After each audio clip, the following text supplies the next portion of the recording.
नमस्कार सर्वांना, श्री स्वामी समर्थ. तुम्हा सगळ्यांचं आपल्या चॅनलमध्ये खूप खूप मनापासून स्वागत आहे. आजचा दिवस तुम्हाला खूप छान आनंदाचा जाऊ दे हीच स्वामींचरणी प्रार्थना करते आणि आजच्या व्हिडिओला सुरुवात करूया. तर आजच्या व्हिडिओमध्ये आपण स्वामींचे 11 गुरुवार कसे करायचे याबद्दलची अगदी डिटेल माहिती बघणार आहोत. गुरुवार करत असताना कोणते नियम अटी पाळावेत, सोबतच अमावस्यामध्ये आली किंवा प्रेग्नेंट महिलांनी गुरुवार करावेत का, ह्या म्हणजे ज्या काही कमेंट्स आल्या होत्या मला, त्या सगळ्या कमेंट्सची उत्तरं तुम्हाला यामध्ये मिळतील. सोबतच याआधीही मी 11 गुरुवार कसे करावेत याबद्दलचा व्हिडिओ केला होता.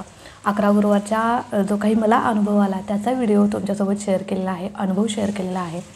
खूप सुंदर सेवा आहे. अगदी म्हणतो ना की आपली कठीणातली कठीण इच्छा यातून पूर्ण होते, इतकी प्रभावी सेवा आहे. तर सध्या श्रावण महिना चालू आहे आणि या श्रावण महिन्यामध्ये अनेक सेवा आपण भगवान शंकरांच्या करत असतो. सोबतच आपल्याला आपल्या गुरूंच्या सेवा देखील या महिन्यामध्ये जास्तीत जास्त करायच्या आहेत. कारण बघा, या महिन्यामध्ये इतकी पॉझिटिव्हिटी असते, सगळीकडे स्तोत्र मंत्र किंवा सेवा चालू असतात, त्यामुळे वातावरणामध्ये सुद्धा एक पॉझिटिव्हिटी असते. त्याच्यामुळे आपल्याला या श्रावण महिन्यामध्ये आपल्याकडून जेवढ्या जास्तीत जास्त होतील तेवढ्या सेवा करायच्या आहेत. तुम्ही या महिन्यामध्ये गुरुचरित्र पारायण करू शकता, नवनाथ भक्तिसार पारायण करू शकता, सत्यनारायण करू शकता. संकल्पयुक्त सत्यनारायण जर तुम्हाला करायचे असतील तर या श्रावण महिन्यासारखा अतिशय सुंदर काळ नाही, लक्षात घ्या. आणि आता सत्यनारायण कसे करायचे याचा डिटेल व्हिडिओ आपल्या चॅनलवरती नक्कीच येईल. तर येणाऱ्या नारळी पौर्णिमेपासून तुम्ही सत्यनारायण करू शकता. माझ्याकडून ही सेवा घडली आहे, खूप सुंदर अनुभव आलेला आहे. तर बघा, श्रावण महिन्यामध्ये 11 गुरुवारची तुम्हाला सेवा करायची इच्छा असेल तर या श्रावण महिन्यामध्ये तुम्ही कोणत्याही गुरुवारपासून सेवा करू शकता. आता कालच गुरुवार झाला, येणाऱ्या गुरुवारपासून किंवा त्याच्या पुढच्या गुरुवारपासून तुम्ही चालू करू शकता, काही हरकत नाही. तर आता सगळ्यात पहिले तुमच्या बघा, आपली एखादी इच्छा असते, ती इच्छा पूर्ण होण्यासाठी आपण सेवा करत असतो. कधी कधी आपण आपल्या महाराजांसाठी सुद्धा सेवा करायची आहे. बघा, महाराजांनी मला भरपूर काही दिलेलं आहे म्हणून जर तुम्ही सेवा कराल तर नक्कीच तुम्हाला कधीच कोणती गोष्ट मागायची वेळ किंवा महाराजांच्याकडे मागण्याची वेळ तुम्हाला काहीच येणार नाही, यात काही शंका नाही. म्हणून मला महाराजांनी भरभरून दिलेला आहे म्हणून आपण सेवा करायची, निस्वार्थीपणाने सेवा करायची. तर आता गुरुवार कसे करायचे, आता याच्या आधीचा जो व्हिडिओ आहे त्याच्यामध्ये सगळी पूजा मांडणी वगैरे दिलेली आहे, दाखवलेली आहे. तुम्हाला स्क्रीनवरती फोटो दिसेल, तशा प्रकारे तुम्हाला पूजा मांडणी करायची आहे. उपवास वगैरे करायचा का, सगळी डिटेल माहिती देणार आहे, त्यामुळे व्हिडिओ शेवटपर्यंत बघा. तर आता 11 गुरुवार करण्याच्या आधी तुम्हाला महाराजांच्या केंद्रामध्ये जायचं आहे, मठामध्ये जायचं आहे. मठ केंद्र नसेल तर काय करायचं, सगळ्यात पहिले केंद्रामध्ये मठामध्ये जायचं. गुरुवारच्या दिवशी पण जाऊ शकता, आदल्या दिवशी तुम्हाला जायचं आहे बुधवारी. आणि जाताना नारळ खडीसाखर घेऊन जायचं, एक फूल घेऊन जायचं, अगरबत्ती घेऊन जायची, महाराजांना प्रार्थना करायची. आता तिथे गेलं म्हणजे महाराजांना संकल्प केला असं होत नाही, ती महाराजांना प्रार्थना झाली किंवा विनंती झाली, लक्षात घ्या. तो नारळ जे काही तुम्ही नेलं आहे ते महाराजांच्या समोर अर्पण करायचं. महाराजांना सांगायचं की महाराज, मी उद्यापासून तुमचे 11 गुरुवार करते, संकल्पयुक्त 11 गुरुवार करते आणि यथाकाल, बघा कधी अखंड म्हणायचं नाही, यथाकाल माझ्याकडून ही सेवा पूर्ण होऊ दे आणि जी काही माझी इच्छा आहे, ज्याच्यासाठी मी हे करते ती इच्छासुद्धा पूर्ण होऊ दे, अशी स्वामींना तुम्ही प्रार्थना करायची. तिथे थोडा वेळ बसायचं स्वामींच्या केंद्रामध्ये, मठामध्ये आणि निघून यायचं. दुसऱ्या दिवशी तुम्हाला गुरुवारच्या दिवशी आपली जी देवपूजा आहे ती करून घ्यायची, घर वगैरे स्वच्छ करायचं. आणि सगळ्यात पहिले देवपूजा वगैरे झाल्यानंतर तुम्हाला आता तुम्ही गुरुवार आहे म्हटलं, अर्थात तुमच्या घरामध्ये स्वामींची मूर्ती, फोटो असणारच आहे. महाराजांच्या मूर्तीवरती अभिषेक वगैरे करायचा आहे. तुम्ही पाण्याचा करू शकता, पंचामृताचा करू शकता, जशी तुमची इच्छा. तर पंचोपचार पद्धतीने महाराजांची पूजा करायची. आता मांडणी करायची म्हणजे असं मोठं काही करायचं का, मोठी वगैरे मांडणी असते का, तर नाही. तुम्हाला स्क्रीनवरती अगदी छोटी मांडणी दिसत असेल तशीच अगदी छोटी मांडणी तुम्हाला करायची आहे. पाट वगैरे घ्यायचा, त्याच्यावरती कोरं स्वच्छ वस्त्र अंतरायचं. साईडला म्हणजे मूर्तीची पंचोपचार पद्धतीने पूजा म्हणजे अभिषेक वगैरे करून झालं तर मूर्ती तिथे ठेवायची. एका साईडला महाराजांसाठी पाणी पिण्याचं ठेवायचं, घंटी ठेवायची आणि पुढे आपला जो ग्रंथ आहे स्वामीचरित्र सारामृत तो ठेवायचा. सगळ्याची व्यवस्थित पूजा करून घ्यायची, धूप दीप अगरबत्ती लावून घ्यायची आणि त्यानंतर आपल्याला सेवेला चालू करायचं आहे. आता सेवा काय करायची, सगळ्यात महत्त्वाचं संकल्प करायचा. ही सगळी पूजा मांडणी झाल्यानंतर संकल्प करायचा. संकल्प करत असताना यथाकालच म्हणायचं, अखंड म्हणायचं नाही. कारण कधी अखंड म्हटलं की आपण त्या सेवेला पूर्णपणे बांधलेलो होतो.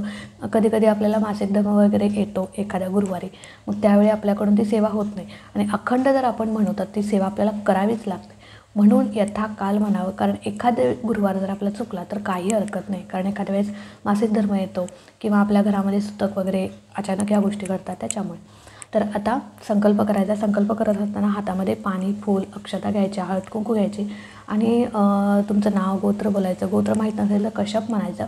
आणि तुम्ही कशासाठी ही सेवा करताय, 11 गुरुवार कशासाठी करताय ते बोलायचं. सोबतच ही सेवा माझ्याकडून पूर्ण होऊ दे. आता तुम्ही 11 करणार असाल 11 करा, 21 करणार असाल 21 करा, 108 करणार असाल 108 करा. पण 11 गुरुवार शक्यतो म्हणजे ती सेवा आपली लवकर पूर्ण होते आणि त्याच्यामुळे शक्यतो 11 गुरुवार तुम्ही करायचे आहेत. तर आता संकल्प झाला, ते संकल्पाचं पाणी तुम्हाला खाली सोडून द्यायचं आहे. महाराजांना सांगायचं की ही सेवा माझ्याकडून निर्विघ्नपणे पूर्ण होऊ दे अशी महाराजांना विनंती करायची, प्रार्थना करायची. ते पाणी जे आहे ते खाली सोडायचं, तामणामध्ये किंवा प्लेटमध्ये सोडायचं आणि ते झाडाला तुम्ही घालू शकता. आता 11 गुरुवार सेवा काय करायची बघा. सगळ्यात पहिले तुम्हाला कोणतीही सेवा करत असताना आपलं स्वामी स्तवन एकदा म्हणायचं आहे.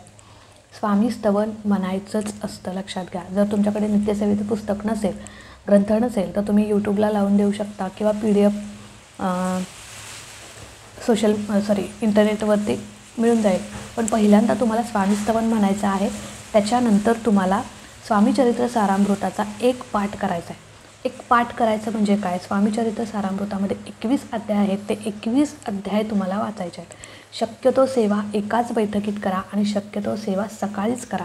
कारण सकाळी आपल्या घरामध्ये छान वातावरण असतं, देवपूजा झालेली असते आणि आपलंसुद्धा मन प्रसन्न असतं. आपण कुठेही बाहेर गेलेलो नसतो, त्यामुळे मन प्रसन्न असतं. त्याचवेळी सेवा केली तर त्याचं फलसुद्धा आपल्याला लवकर मिळतं आणि आपलं मनसुद्धा सेवेमध्ये रमतं. त्याच्यामुळे सकाळीच सेवा करा. एकाच बैठकीत करण्याचा प्रयत्न करा. जर एखाद्याला काही शारीरिक प्रॉब्लेम असतील तर 2 बैठकीत म्हणजे सकाळी थोडी संध्याकाळी थोडी केली तरी चालेल, काही हरकत नाही. तर आता एक पाठ करायचा आहे म्हणजे 21 अध्याय तुम्हाला पूर्ण वाचायचे आहेत. त्याच्यानंतर तुम्हाला 11 माळी श्री स्वामी समर्थ मंत्राचा जप करायचा आहे. 11च माळी करायचा आहे, 1-2 नाही चालणार. 11च माळी करायचा. 11 वेळेस तुम्हाला तारक मंत्र म्हणायचा आहे आणि नंतर महाराजांची आरती करायची आहे आणि महाराजांना नैवेद्य दाखवायचा आहे. अशा प्रकारे आपल्याला 11 गुरुवार अशी सेवा करायची आहे. पण ही सेवा करत असताना बघा, आता एक पाठ तुम्ही स्वामीचरित्र सारामृताचा केला आहे, तर सोबत तुम्हाला जी नित्यसेवा आहे म्हणजे स्वामीचरित्र सारामृताचे 3 अध्याय तुम्ही रोज करत असाल ती सेवासुद्धा तुम्हाला करायची आहे. नाहीतर ही सेवा केली आज ती नित्यसेवा चुकूया असं अजिबात नाही. नित्यसेवेसोबतच आपल्याला ह्या सगळ्या सेवा 11 गुरुवारची म्हणून आपल्याला ही सेवा करायची आहे. उपवास करायचा का, आता ही सेवा झाली तर तुम्ही म्हणजे नैवेद्य लगेच दाखवू शकता. तुमचं घरामध्ये जर जेवण बनलं असेल तर तुम्ही नैवेद्य दाखवू शकता किंवा खडीसाखरेचा पण नैवेद्य दाखवला तरी चालेल. आता आरती वगैरे करायची, जी आरती येते तुम्हाला ती करायची. भूपाळी आरती केली तरी चालेल. 3 तास सकाळची 8:30ची 10:30ची आणि संध्याकाळी 8:30ची जी आरती तुम्हाला येते ती आरती तुम्ही म्हणू शकता, काही हरकत नाही. ठीक आहे. तर आता ही सेवा झाली आपली. ही सेवा झाल्यानंतर तुम्हाला नित्यसेवा करायची आहे. नित्यसेवा झाल्यानंतर आपली ही सेवा गुरुवारची पूर्ण झाली, कळालं. आता ही सगळी सेवा झाल्यानंतर उपवास, आता याचे नियम अटी काय आहेत. उपवास करायचा का, ब्रह्मचर्य, मांसाहार. अर्थात श्रावण महिना चालू आहे पण मांसाहार करतच नाही, पण श्रावण महिना संपतो तरी आपले 11 गुरुवार चालूच असतात. तर जोपर्यंत तुमचे 11 गुरुवार संपत नाही तोपर्यंत कडकडीत तुम्हाला मांसाहार वर्ज्य करायचा. ताई आमच्या घरात आणलं तर चालेल का, घरी खाल्लं तर चालेल का, घरातले इतर खाल्ले तर चालतील का. हो, इतर खाऊ देत, पण तुम्ही करताय तर तुम्ही अजिबात 11 गुरुवार संपेपर्यंत मांसाहार कडकडीत वर्ज्य. परान्न कडकडीत वर्ज्य. परान्न हा खूप मोठा दोष आहे, त्याच्यामुळे तुम्ही एखादी सेवा इच्छापूर्तीसाठी करताय तर परान्न शक्यतो टाळा. आता परान्न झालं, आता ब्रह्मचर्याचं पालन नाही केलं तरी चालेल. कारण जर तुम्ही संतानप्राप्तीसाठी सेवा करत असाल तर तुम्हाला ब्रह्मचर्या पाळायची गरज नाही. शक्यतो 11 गुरुवारमध्ये ब्रह्मचर्याचा असा काही नियम नाही, पण मांसाहार कडकडीत वर्ज्य आणि परान्न पूर्णपणे वर्ज्य करायचं आहे. सोबतच आता तुम्ही एखाद्या गुरुवारी, आता ही सेवा कोण करू शकतं, लहानांपासून मोठ्यांपर्यंत, विधवा, जेंट्स, लेडीज, अगदी कोणी प्रेग्नेंट महिला कोणीही ही सेवा करू शकतं. याला असं काहीही बंधन नाही. ठीक आहे. तर आता बघा नियम अटी झाले. तर आता उपवास करायचा का? तुमच्या म्हणजे हेल्थनुसार तुम्ही उपवास करू शकता, नाही केला तरी चालेल. उपवास न करता देखील 11 गुरुवार कित्येकाने केलेले आहेत, त्यांना अनुभव आलेले आहेत. पण जर तुम्हाला वाटतं की नाही बाबा मी उपवास धरणार आहे, तर तुम्ही उपवास करू शकता. शक्यतो उपवास करा. आणि जर खरंच तुमचा काही मेडिकल इश्यू असेल, तुम्हाला गोळ्या वगैरे कशाच्या असतील, तर तुम्ही उपवास न करता देखील ही सेवा केली तरी चालेल. असं काही बंधन नाही, नियम नाही. पण मी ज्यावेळी केले होते त्यावेळी उपवास धरूनच केले होते. आता उपवास जर करणार असाल तर संध्याकाळी तुम्हाला उपवास सोडायचा आहे. जे काही तुमच्या घरामध्ये वरण, भात, भाजी, पोळी, सात्विक अन्न बनतं, त्याचा तुम्हाला पहिला महाराजांना नैवेद्य दाखवायचा आहे. महाराजांना नैवेद्य दाखवल्यानंतर ते ताट तेच 10-15 मिनटं ठेवायचं आहे महाराजांच्या समोर. आणि त्यानंतर तुम्हाला तेच ताट तुम्ही स्वतः ग्रहण करायचं आहे. थोडासा प्रसाद म्हणून इतरांच्या ताटातसुद्धा तुम्ही घालू शकता. पण शक्यतो गुरुवारच्या दिवशी तुम्हाला घरामध्ये अजिबात मांसाहार करायचा नाही. जरी इतर लोक खाणार असले तरीसुद्धा गुरुवारच्या दिवशी पाळायचंच. मांसाहार अजिबात घरामध्ये करायचा नाही. कळालं? आता गुरुवारच्या दिवशी जर तुम्ही कुठे बाहेरगावी गेलात तर एखाद दिवस खंड पडला तर नाही. बघा मासिक धर्म वगैरे आला तर ठीक आहे, तो गुरुवार स्किप करा. सेवा वगैरे आपण करू शकत नाही, ग्रंथाला हात लावू शकत नाही. पण तुम्ही सेवा मनामध्ये करू शकता, नामस्मरण करू शकता. तर तो गुरुवार स्किप करायचा. परत आता तुमचे 5 गुरुवार झाले, 6व्या गुरुवारी तुम्हाला मासिक धर्म आला तर तुम्ही तो गुरुवार स्किप करायचा. परत 6व्या गुरुवारपासून तुम्हाला चालू करायचं आहे. ठीक आहे. आता एखादा दिवस तुम्ही बाहेरगावी गेलात तर तुम्ही लवकर उठायचं आहे, सेवा सगळी कंप्लीट करायची आहे आणि मगच तुम्हाला कुठेही जाता येतं. लक्षात घ्या. आता ताई गुरुवारच्या दिवशी आम्ही माहेरी चाललो आहे, मग तिथे जेवण केलं तर चालेल का? तर हो, माहेरी तुम्ही खाऊ शकता, काही प्रॉब्लेम नाही. गुरुमाऊलींनीसुद्धा सांगितलेलं आहे की आपलं माहेरचं जे आहे ते सगळं तुम्ही खाऊ शकता. सासरचं काय आपण खातो, पण माहेरी ज्यावेळी आपण जातो त्यावेळी आपण पाहुणी म्हणून जातो. पण माहेर हे आपल्या आईवडिलांचंच घर असतं, आपलंच घर असतं. त्यामुळे तुम्ही तिथे खाऊ शकता, काही हरकत नाही. पण शक्यतो खात असताना आधी 3 वेळा गायत्री मंत्र बोला आणि मग खा. पण असं काही नियम नाही, तुम्ही माहेरी गेल्यानंतर खाऊ शकता. तर अशा प्रकारे तुम्हाला आणि हां, सेवा तुम्हाला तुमच्याच घरात करायची आहे. ताई आम्ही माहेरी गेलो, तिथे महाराजांचा फोटो आहे, सगळं आहे, मग तिथे सेवा करू का? नाही, तुमच्या घरातच तुम्हाला सेवा करायची आहे आणि तुम्ही कुठे जाऊ शकता. परत संध्याकाळी घरी आल्यानंतर तुम्हाला उपवास सोडायचा आहे. घरातच तुम्हाला उपवास सोडून महाराजांना नैवेद्य दाखवून उपवास सोडायचा आहे. तर अशा प्रकारे पूर्ण 11 गुरुवार तुम्हाला अशा प्रकारेच सेवा करायची आहे. सुतक विटाळ आलं तरीसुद्धा एक 10-12 दिवसाचा कालावधी जातो. त्याच्यामुळे यामध्ये नव्याने सेवा नव्याने परत गुरुवार चालू करण्याची काही गरज नसते. एखादा गुरुवार स्किप होतोच आपला. त्याच्यामुळे जेवढे गुरुवार झालेत सुतक वेळा आलं तर तेवढे स्किप करायचे, परत चालू करू शकता, काही हरकत नाही. आणि अजून काय तर हो, तर पूजा मांडणी जशी स्क्रीनवरती दिलेली आहे तशाच प्रकारे तुम्हाला करायची आहे. जास्त काही करावं लागत नाही. सेवा तुम्ही टप्प्याटप्प्यामध्ये करू शकता. सकाळी जर 10 अध्याय वाचले तर संध्याकाळी राहिलेली सेवा तुम्ही करू शकता. पण शक्यतो माझं तर म्हणणं आहे एकाच बैठकीत सेवा करावी. आणि जी काही पूजा मांडणी आहे ती तुम्हाला दुसऱ्या दिवशी उचलायची आहे. दुसऱ्या दिवशी तुम्हाला मूर्ती वगैरे तिथून उचलायची आहे, त्याच दिवशी हलवायचं नाही. आणि जो काही प्रसाद आहे तो म्हणजे आपण जे दाखवलेलं नैवेद्य आहे तो तुम्ही घरातल्यानेच खायचा आहे. आता याचं उद्यापन वगैरे कसं करायचं? 11 गुरुवार तुमचे संपलेले आहेत आणि उद्यापन काय करायचं? तर तुम्ही 5 मुलं जेवू घालू शकता. 11 गुरुवार पूर्ण झाले, 12व्या गुरुवारी तुम्ही उद्यापन करू शकता किंवा 11व्याच गुरुवारी तुमच्या इच्छा असेल तर 11व्या गुरुवारीच करू शकता. पण तुम्ही 5 मुलं जेवू घालू शकता, 5 मुली जेवू घालू शकता.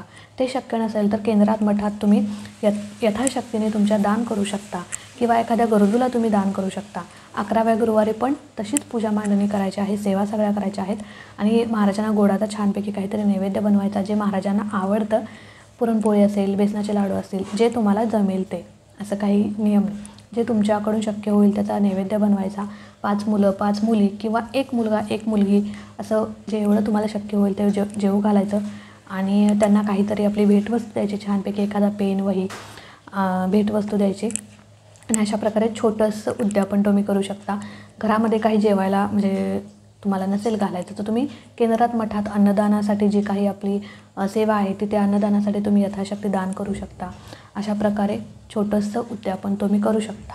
असं काही मोठंच करावं लागतं असं काही नाही. मी ज्यावेळी केले होते त्यावेळी दोन्ही वेळेला 2 वेळा माझ्याकडून ही सेवा घडलेली आहे, महाराजांनी करून घेतलेली आहे आणि दोन्ही वेळेला अतिशय सुंदर अनुभव आलेला आहे.